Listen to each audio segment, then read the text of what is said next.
Welcome to the St. Matthew's Episcopal Church podcast, coming to you from Northern Virginia. We're so glad you're here.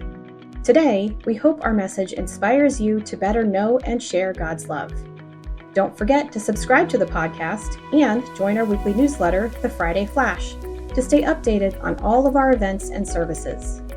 Let's dive in. So imagine a world in which everyone cared. That would be a pretty good world, wouldn't it? It'd be a world in which we'd be glad to be alive. When you think of the world that we really want to be, as opposed to the world that is and is good in a great many ways, but could be better, what is it you'd like to see there be more of? And whatever we'd like there to be more of, that's probably what we consider to be good. And so I want to talk a little bit this morning, reflect with you a little bit this morning on goodness, because as simple as it might seem, really coming to what we mean when we use the word good, that's a little trickier than it might first seem. So let me tell you a story about how I experienced goodness. It happened, let's see, 38 years ago. And it happened in March. And it was the first time my wife ever caught fireflies. She grew up in California. And in California, apparently, they do not have lightning bugs. You may think California is the place to be, but they grow up lightning bug deprived. And so, though she read about fireflies, though she dreamed about fireflies, literally, she'd never had the opportunity to actually capture a firefly.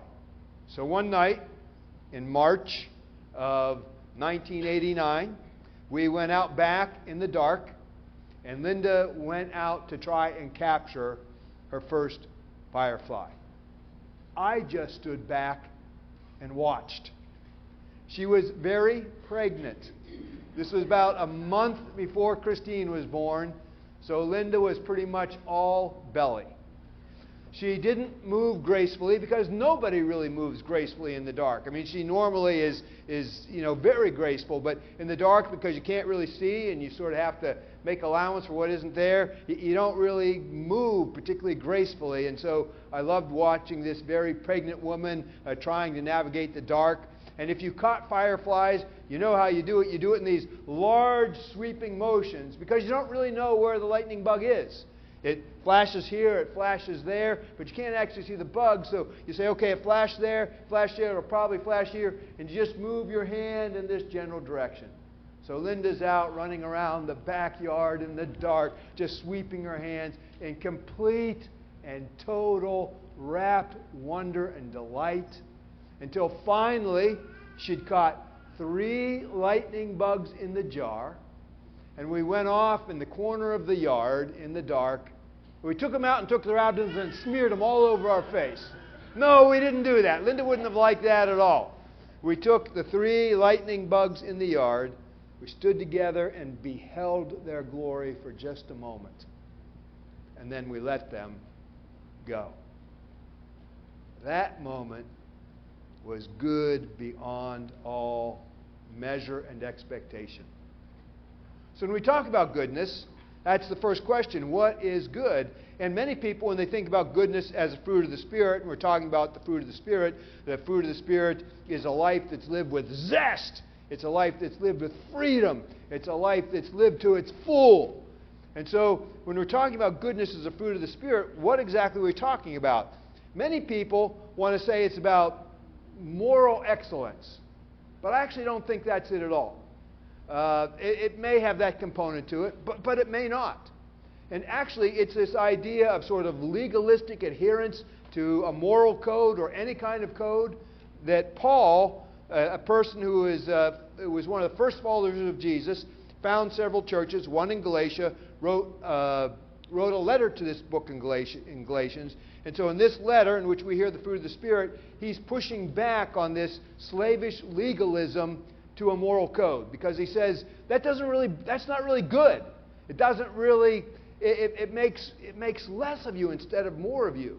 And so he wants them to develop this rich, abundant inner life, nurtured on what is right and good and excellent and noble and true, nurtured on God's presence, so it just naturally blooms into something that's delightful.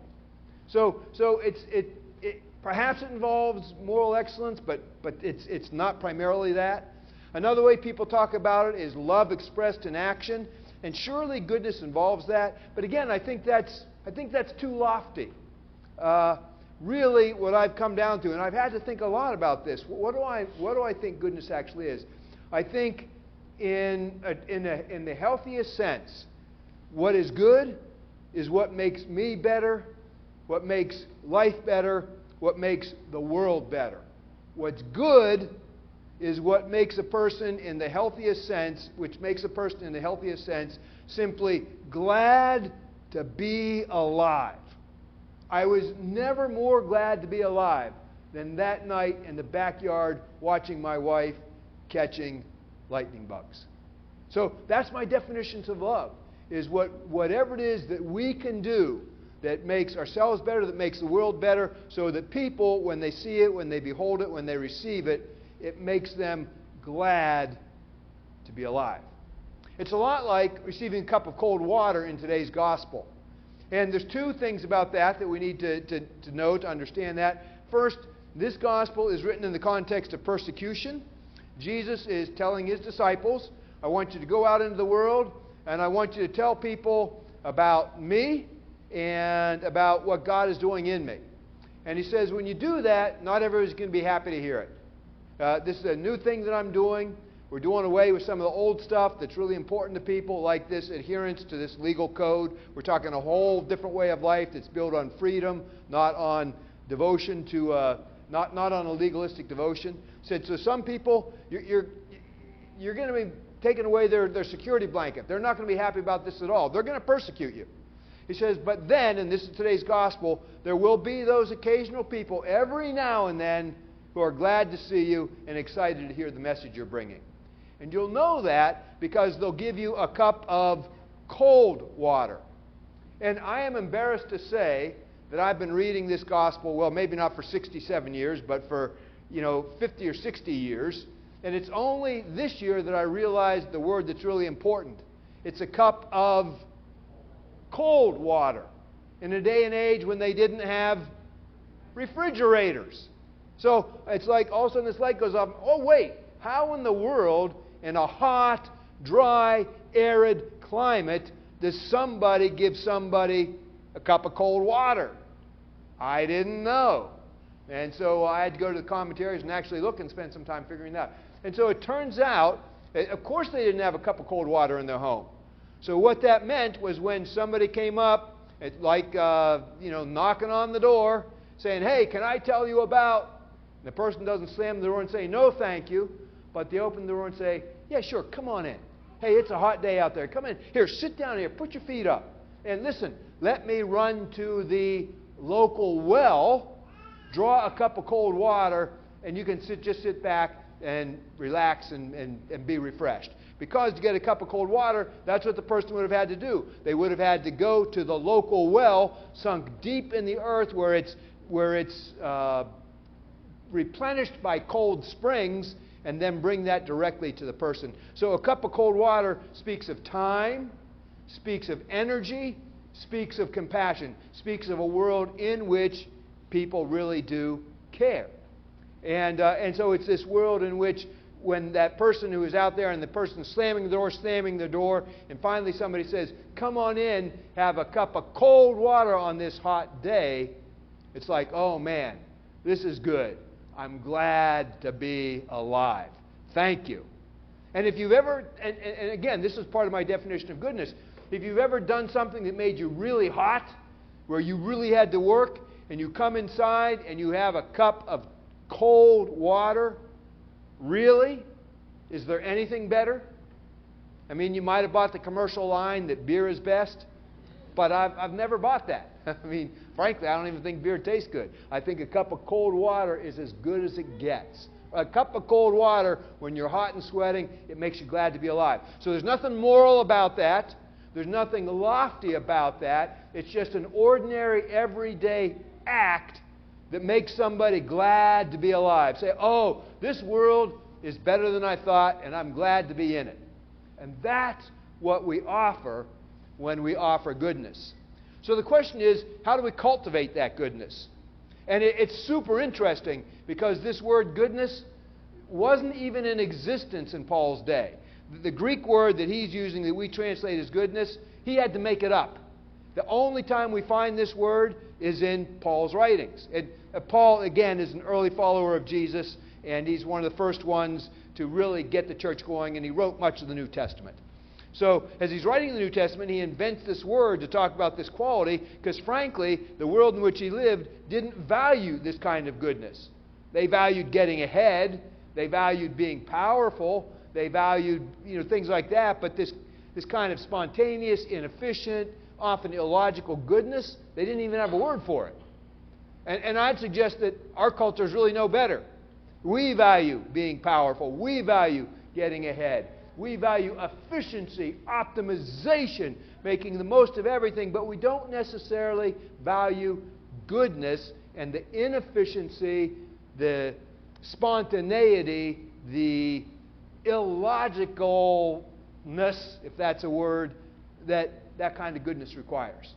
And so for me, for that goodness to blossom in my life, hello, Emily and Robbie and Shelby. Oh, what an awesome thing this is. It's so good to see you. That's goodness. That's goodness right there. Yes. Shelby is how old?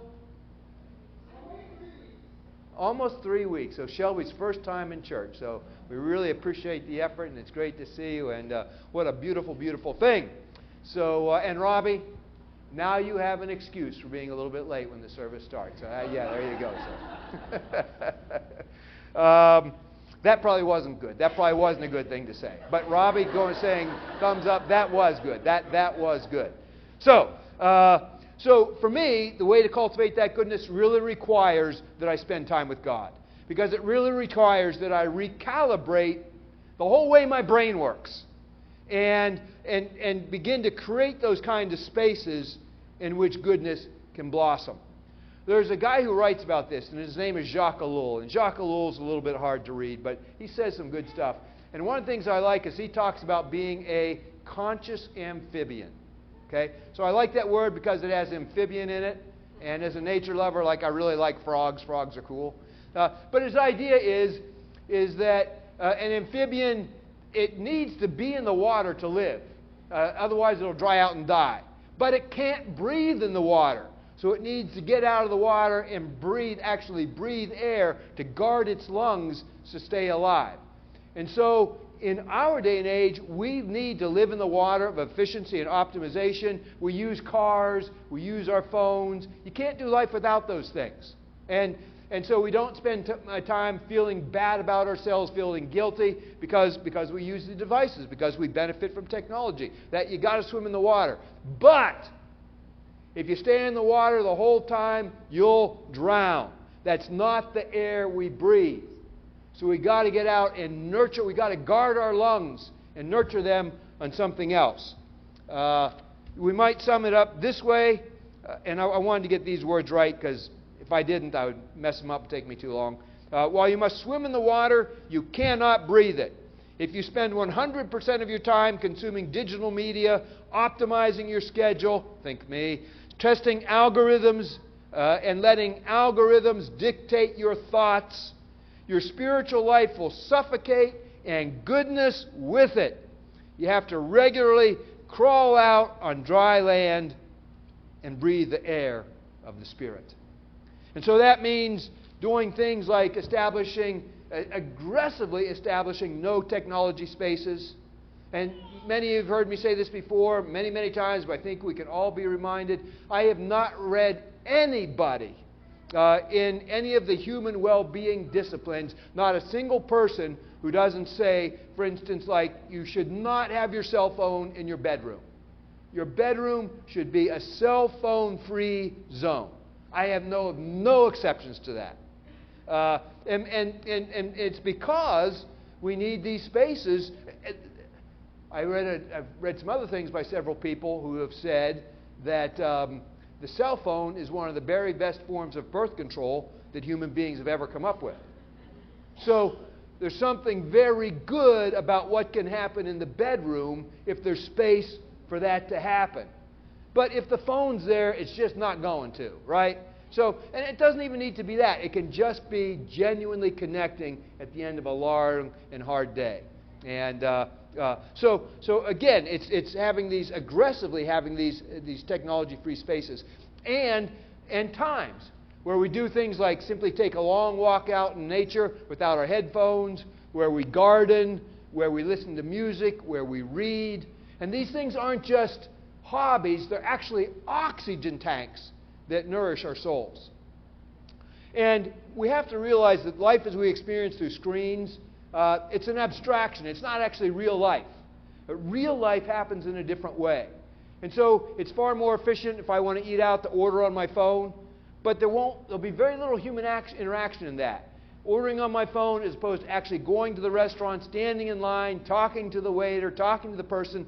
There's a whole lot more human interaction that creates opportunity for goodness to blossom and grow. You might not, when somebody's hurting, it's easy to send a text, it's easy to send a card, it's messy and awkward and time-consuming to actually go over and sit with them, to actually give them a call, and yet the one is so much more meaningful than the other. And you may not be able to go the whole way with me on this, but like this week when it gets to be 105 degrees, the great temptation is going to be to sit inside and pull out our phones and just rot in front of them because it's cool and comfortable. But to actually go outside and even if it's just for 15 minutes, to experience the heat, to feel ourselves sweat, to feel the exertion, and then to come inside and have that cup of cold water, it reminds us that we're alive in a primal way that screens will never do.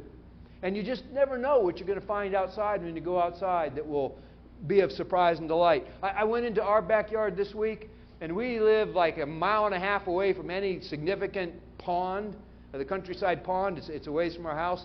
But we have like a little 35-gallon pond in our backyard. And I looked in the pond to see how our fish were doing. Actually, we've got a big frog in the backyard. I want to see how he was doing. And I look in there, and there's these two eyes and this big beaked thing staring back at me. And you know what it was? It was a big old snapping turtle. Where the heck did that come from? You're never going to get those kind of surprises in the sterile, curated life of the screens. But you go outside and say, wow. And that has a way just of opening one's soul. So, through radical disciplines like prayer, silence, and nonconformity, and nonconformity is hard because it takes energy. You're swimming against the stream. We open these spaces that the Spirit can populate and goodness can blossom and grow. We let our spirit come into tune with God's Spirit, and from that, goodness blossoms. It's the fruit of the Spirit. It's not something that's mechanically manufactured out on the branches, but it springs organically from the roots. And goodness, therefore, and that understood as that, is not a goal to be achieved, but it's the delight that we leave behind whenever we've been interacting with people in the world. And in just a moment, and it's going to be worth hearing, you're going to hear another story about that as it occurred on our mission trip this week. For now, I hope you'll embrace the concept of goodness, giving people a reason to be alive by slowing down, making space in your lives to genuinely experience God and be open to these kind of good experiences and occasions that bless everybody. Amen. And that was about 12 minutes long. Last time I preached was 29 minutes long. So average the two. That's about 20 minutes long. I did okay. All right, I did okay.